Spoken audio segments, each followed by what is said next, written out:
አሰለፍኛ እኮ አንቺን የፈለግንሽ ለዛ ነው። ደግሞ ራስሽ አይደለሽ እንደ ድሮ በጣም ጎበዝ ተዋናይ ነኝ ምናምን ስትይ የነበረው። ይኸውልሽ አሰለፍ በጣም ጥሩ አድርገሽ እኮ ከሰራሽ ገንዘብ ታገኛለሽ፣ ታዋቂ ትሆኛለሽ፣ ሽልማቶች ታገኛለሽ። እንደሱ በሏ ታዲያ።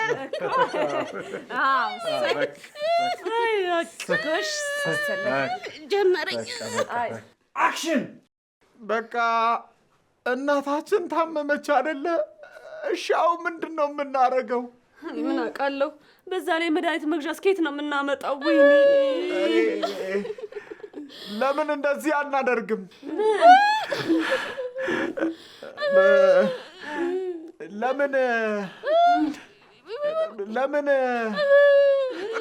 ካት እንዴ እያሰለፍ ምን እያረጉ ነው? አይ ከታመምኩ ላይ ቀር ለምን ጩኸት ነገር አይኖረውም ብዬ አስቡ። በቃ አያስቡ፣ ዝም ብሎ ይተኙ። በቃ ዝም ብሎ ይተኙ። ቆይ ምንድነው ያመመኝ ግን? ያንቺን ነው የገጸ ባህሪዋ? በቃ ውሽ አሰለፍ እውነት እንዲመስል ማለት ነው። አንቺ ከዚህ በፊት ያመመሽ በሽታ ካለ እሱን ዝም ብለሽ አስቢው። እሺ በቃ ገብቶኛል። አሁን ጀምሩ። አክሽን!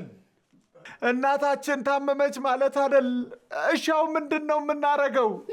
ምን አውቃለሁ። በዛ ላይ ደግሞ መድኃኒት መግዣ እስከየት ነው የምናመጣው?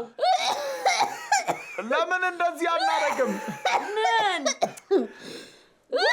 ኧረ ከት ኧረ አሰለፍ በእናትሽ ምን እያረግሽ ነው? ከአሁን በፊት ያመመሽን አስቢ ያላልሽኝም እንዴ? እና ጉንፋን ነው ያመመኝ።